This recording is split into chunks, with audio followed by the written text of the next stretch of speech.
Hello and welcome to From the Lab. Quantum mechanics is a branch of physics that deals with the behavior and properties of matter and light on a subatomic scale. Using some of the key principles of quantum mechanics, scientists over the past few years have been developing systems for computing as well as for building ultra-secure networks. Today I am visiting a lab in Paris to find out about an experiment that brings us closer to the realization of these systems. The Kastler-Brossel Laboratory in Sorbonne University is one of the leading institutes involved in cutting-edge research on quantum technologies. Just to give you an idea of this lab's eminence, it has produced 3 Physics Nobel Prize winners.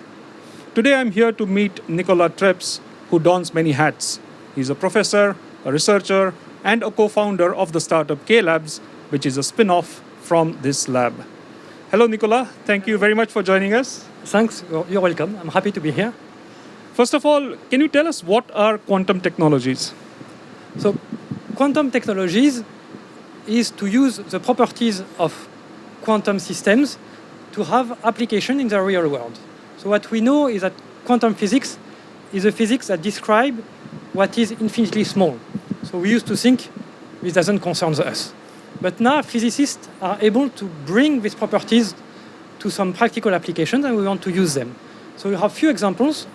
First is to improve the sensitivity of measurements, so to make better measurements of an everyday system. And second is to have better communications, and in particular more secure communications. And finally is to process information in a way that classical computers are not able to do, and to have a higher power of computing. So this is called quantum computing. Now, the experiment you are currently involved in, does it relate to this processing of information? So our experiment that you can see behind me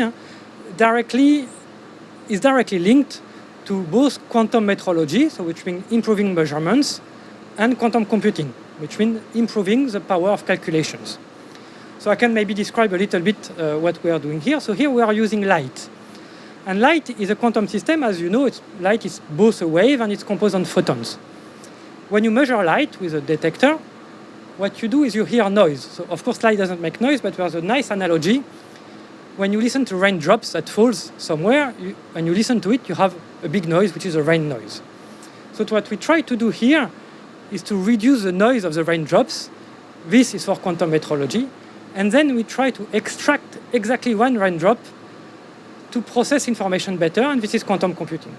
And so we transfer that to an actual quantum system, because rain is not a quantum system. We transfer that to light, and when you do that, you can show that indeed you can improve measurements and you can improve processing of quantum information. Can we say that processing quantum information is the key in building quantum computing systems? So this is definitely the key. In fact, it's one of the key. So people use many different systems, which would be light or atoms or solid-state physics, to process quantum information. But the other thing you want to do is you want to protect this quantum information. This information is very sensitive to loss.